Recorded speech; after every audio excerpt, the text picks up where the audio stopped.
মনের শান্তি নষ্ট হলে জীবন বিষণ্ণ এবং দুর্বিষহ হয়ে ওঠে। ভগবান শ্রীকৃষ্ণ শ্রীমদ্ ভগবদ গীতায় বিভিন্ন শ্লোকের মাধ্যমে মনকে শান্ত রাখার পথ দেখিয়েছেন।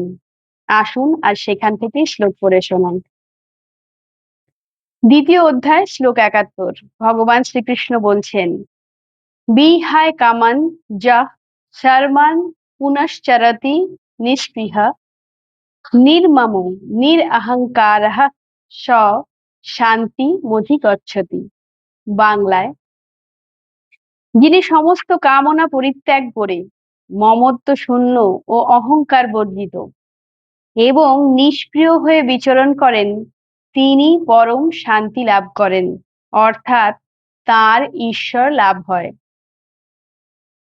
ভগবান শ্রীকৃষ্ণ এখানে অর্জুনকে বলছেন, মনের শান্তি বাইরের কোনো বস্তু বা পরিস্থিতি থেকে আসে না। মনের মধ্যে দুটো বাধা রয়েছে, একটা হলো আমি অর্থাৎ অহংকার, আরেকটা হলো আমার অর্থাৎ আসক্তি। এই দুই বাধা মন থেকে দূর করতে হবে। এবার এই দুই বাধা দূর করতে হলে আমাদের কিছুটা জ্ঞান লাভ করতে হবে যে আসলে আমি বা আমার বলতে কি। এটা খুব সুন্দরভাবে বোঝানো রয়েছে বিভিন্ন উপনিষদে, বেদে এবং শ্রীমদ্ ভাগবত গীতায়। আমরা সাধারণত আমি বলতে এই দেহটাকে বোঝাই, কিন্তু যখন আমরা জ্ঞান লাভ করব তখন দেখব এই শরীরটা পাঁচটা তত্ত্ব দিয়ে বানানো। যখন এই শরীরের মধ্যে পরমাত্মার অংশ আত্মান বেরিয়ে যায় এই শরীর থেকে, তখন এই শরীর আবার সেই পাঁচটা তত্ত্বে মিশে যায়। সুতরাং এই শরীর কিন্তু আমি না। আবার অনেকের ধারণা এই মনটা আমি, কিন্তু যখন আমরা এই বিষয়ে জ্ঞান লাভ করব আমরা দেখব মন হলো একটা শক্তি বা ঊর্জা মাত্র। এটা সাধারণত অন্তর্মুখী হয়, কিন্তু বেশিরভাগ সময় এটা বহির্মুখী হয় এবং এই শরীরের যে পাঁচটা ইন্দ্রিয় তাকে পরিচালনা করে। এবং এই মন এই শরীরের মধ্যে অবস্থিত পরমাত্মার অংশ আত্মানের সাথে এই দেহের সংযোগ স্থাপন করে। সুতরাং এই মনও আমি না।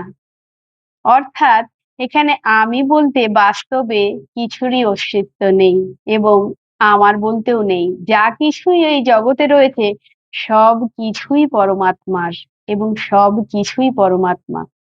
যখন আমরা প্রকৃতপক্ষে এই জ্ঞান লাভ করব তখন আমরা আমাদের মনকে বোঝাতে পারবো আমি এবং আমার বলে কিছু নেই। যা কিছুই আছে সব কিছুই পরমাত্মার এবং সব কিছুই পরমাত্মা। তখন এই মন আস্তে আস্তে শান্ত হয়ে উঠবে। এই শ্লোকের বিষয়বস্তু আরো সুন্দরভাবে বোঝানোর জন্য আমি একটা পৌরাণিক কথা শোনাবো মহাভারত থেকে, রাজা যযাতির কাহিনী। রাজা যযাতি ছিলেন এক পরাক্রমশালী রাজা। তিনি জাগতিক সুখ, ভোগবিলাস এবং কামনা বাসনায় অত্যন্ত আসক্ত ছিলেন। তিনি একবার ধর্মমর্যাদা উল্লঙ্ঘন করেছিলেন, তাই ঋষি শুক্রাচার্য তাকে অভিশাপ দিয়েছিলেন এবং সে অভিশাপটা ছিল যে তিনি যৌবন দশায় বৃদ্ধ হয়ে যাবেন এবং সাথে সাথে তিনি বৃদ্ধ হয়ে গেলেন। তখন রাজা ঋষি শুক্রাচার্যের কাছে প্রার্থনা করলেন, বললেন, আমার ভোগ লিপ্সার কামনা বাসনা এখনো তৃপ্ত হয়নি, এখনো অসম্পূর্ণ রয়ে গেছে, দয়া করে আমার ওপর থেকে এই অভিশাপটা তুলে নিন। কিন্তু ঋষি শুক্রাচার্য বললেন, তা আর সম্ভব নয়। তবে রাজা চাইলে এই বৃদ্ধত্ব অন্য কাউকে দিতে পারেন। তখন রাজা যযাতি একে একে তার পুত্রদের কাছে যেতে থাকলেন এবং বললেন তিনি 1000 বছরের জন্য যৌবন ধার নিতে চান, কারণ তার ভোগ বিলাস, তার কামনা বাসনা এখনো অসম্পূর্ণ রয়ে গেছে, অতৃপ্ত রয়ে গেছে। কোনো পুত্রই তাতে রাজি হলেন না। তখন রাজা গেলেন তার কনিষ্ঠ পুত্র পুরুর কাছে। পুরু সব শুনলো এবং পুরু রাজি হয়ে গেল। সাথে সাথে পুরু বৃদ্ধ হয়ে গেল এবং রাজা যযাতি আবার যৌবন হয়ে গেলেন। তারপর তিনি তা হাজার বছর ধরে কামনা, বাসনা, বিষয় আশয়, ভোগ সবকিছু পূর্ণ করতে থাকলেন। এইভাবে দেখতে দেখতে হাজার বছর কেটে গেল। তখন রাজা তার কনিষ্ঠ পুত্র পুরুকে ডেকে পাঠালেন। বললেন, আমি তোমার যৌবন লাভ করে ইচ্ছা অনুযায়ী আমার প্রিয় বিষয়গুলি ভোগ করেছি, কিন্তু আমি এখন নিশ্চিত এবং আমি উপলব্ধি করেছি যে বিষয় ভোগ করার কামনা বিষয় ভোগ করলেই কমে না। আগুনে যেরকম ঘি ঢাললে আগুন আরো দাও দাও করে জ্বলে ওঠে। পৃথিবীতে যত অন্ন, স্বর্ণ, পশু ও নারী আছে, তা একজন কামুকেরও কামনা পূর্ণ করতে অক্ষম। সুখ কামনা প্রাপ্তি করলেই কমে না, কমে ত্যাগী। দুর্বুদ্ধিযুক্ত লোকেরা বিষয় তৃষ্ণা ত্যাগ করতে পারে না। তারা বৃদ্ধ হলেও বৃদ্ধ হতে চায় না। এ এক প্রাণান্তকর রোগ। এটি ত্যাগ করলেই তবে সুখ আসে, শান্তি আসে।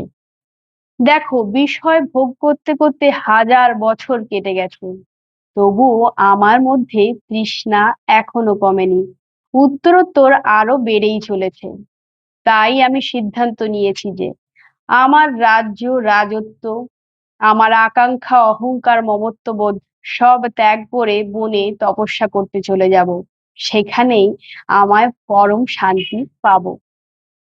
কথা মতো তিনি চলে গেলেন বানপ্রস্থে, গিয়ে কঠিন কঠোর তপস্যা করলেন এবং তিনি পরম শান্তি লাভ করলেন, এবং যখন দেহ ত্যাগ করলেন তখন তিনি স্বর্গ লাভ করলেন।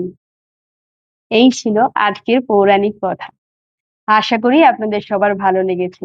পরের দিন আবার এই বিষয়ে কথা বলবো। অবশ্যই আমার ভিডিওটা দেখবেন। এই ঈশ্বরের কথাগুলো আরো আরো মানুষের মধ্যে ছড়িয়ে দেওয়ার জন্য আমার চ্যানেলটা সাবস্ক্রাইব এবং আমার ভিডিওগুলো শেয়ার করার অনুরোধ রইল। প্রত্যেকের মঙ্গল কামনা করে আজকের মতো বিদায় নিচ্ছি। নমস্কার।